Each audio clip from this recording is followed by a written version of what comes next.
Assalamualaikum warahmatullahi wabarakatuh. Selamat pagi anak-anak. Salam sejahtera untuk kita semua. Semoga pagi hari ini kita dalam keadaan sehat walafiat. Pada kesempatan kali ini, Ibu akan membahas tentang materi bab 2, yaitu mengenai interaksi sosial dan lembaga sosial. Telah dijelaskan sebelumnya di materi sebelum tentang interaksi sosial. Kita lanjut ya. Untuk tujuan pembelajaran sendiri adalah minggu sebelumnya sudah kita bahas mengenai pengertian interaksi sosial, kemudian mengenai syarat-syarat interaksi sosial, dan yang ketiga adalah kalian mampu menjelaskan bentuk-bentuk interaksi sosial.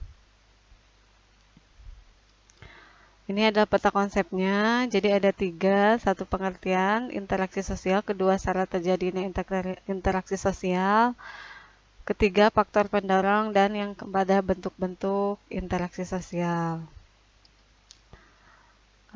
Sebagai pengingat aja, mungkin kalian pernah berinteraksi ya. Kenapa manusia itu perlu berinteraksi sosial? Karena manusia itu tidak bisa hidup tanpa bantuan orang lain. Jadi kita sebagai makhluk sosial pasti butuh bantuan dan berinteraksi dengan orang lain. Apa sih pengertian interaksi sosial? Kita lihat pada layar berikut. Interaksi sosial adalah hubungan-hubungan antara orang perorangan, antara kelompok manusia, maupun antar orang perorangan dan kelompok manusia. Syarat interaksi sosial itu ada 2. Yang pertama adalah kontak sosial. Nah, ada kontak langsung dan ada kontak tidak langsung. Kalau kontak langsung itu berbicara secara langsung, artinya bertatap muka. Kalau kontak tidak langsung, misalnya kita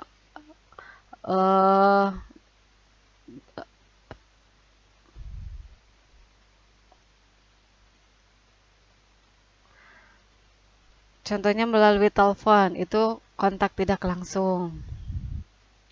Bentuknya ada kontak individu dengan individu. Misalkan kamu sedang berbicara, ngobrol dengan teman.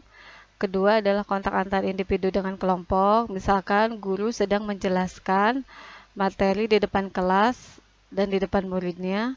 Ketiga, kelompok dengan kelompok.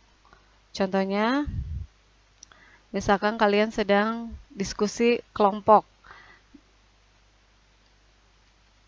Terus yang kedua adanya komunikasi. Ada pesan yang disampaikan.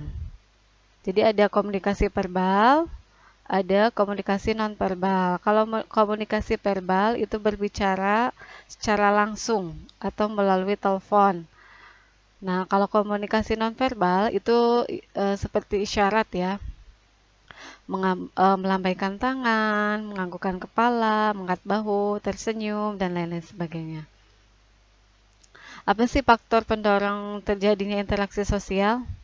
Yang pertama adanya imitasi. Imitasi itu adalah proses interaksi sosial yang dilakukan oleh seseorang meniru orang lain. Misalkan gaya rambut, gaya bicara, dan lain sebagainya.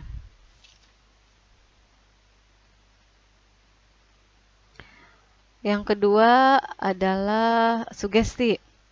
Sugesti itu adalah pengaruh yang dapat menggerakkan hati orang lain. Misalkan, kalau kita sakit, pasti sugesti kita kalau pergi ke dokter itu pasti sembuh. Nah, itu sugesti itu yang menggerakkan hati itu. Nah, ini contoh-contohnya ada. Kemudian yang ketiga adalah identifikasi. Identifikasi adalah kecenderungan atau keinginan dalam diri seseorang untuk menjadi sama dengan pihak lain. Yaitu contohnya seseorang anak yang mengidolakan pemain bola, terus sehingga semua tingkah lakunya itu dilakukan seperti pemain bola misalkan. Ini contohnya ada ya. Yang keempat adalah simpati. Simpati itu kemampuan merasakan diri seolah-olah dalam keadaan orang lain dan ikut merasakan apa yang dilakukan, dialami, atau diderita orang lain. Nah, contoh ketika teman sedang bersedih, kita berusaha menghiburnya. Itu kan contoh simpati juga ya.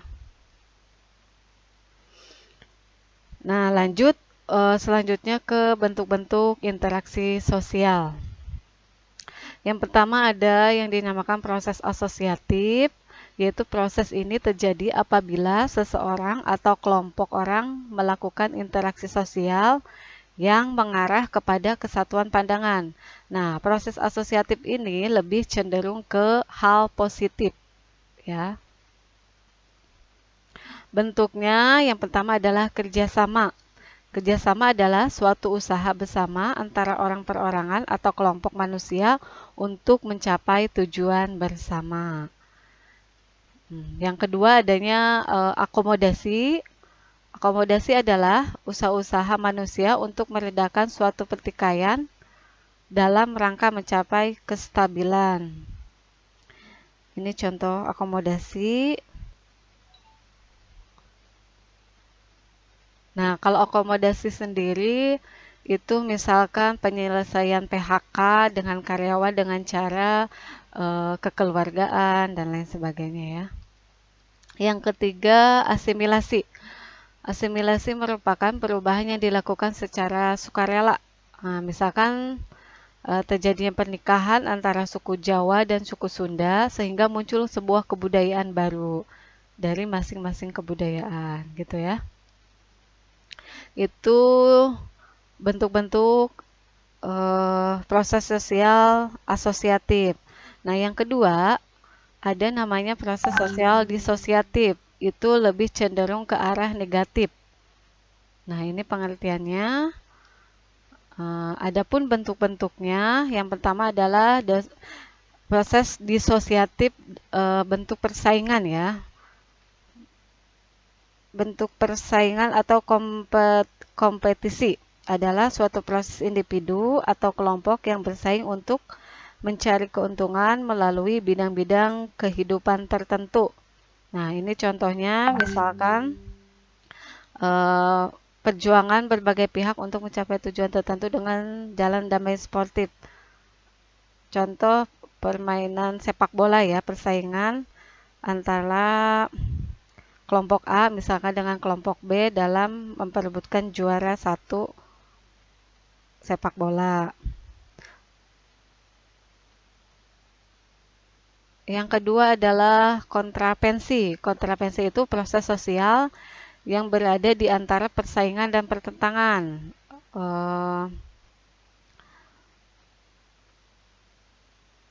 Contohnya lebih kalau kontrapensi itu misalkan OSIS di sekolahmu mempunyai suatu rencana, tetapi kelasmu itu kurang setuju terhadap rencana tersebut, sehingga berkembang rasa tidak suka atau benci, namun disembunyikan gitu, ya.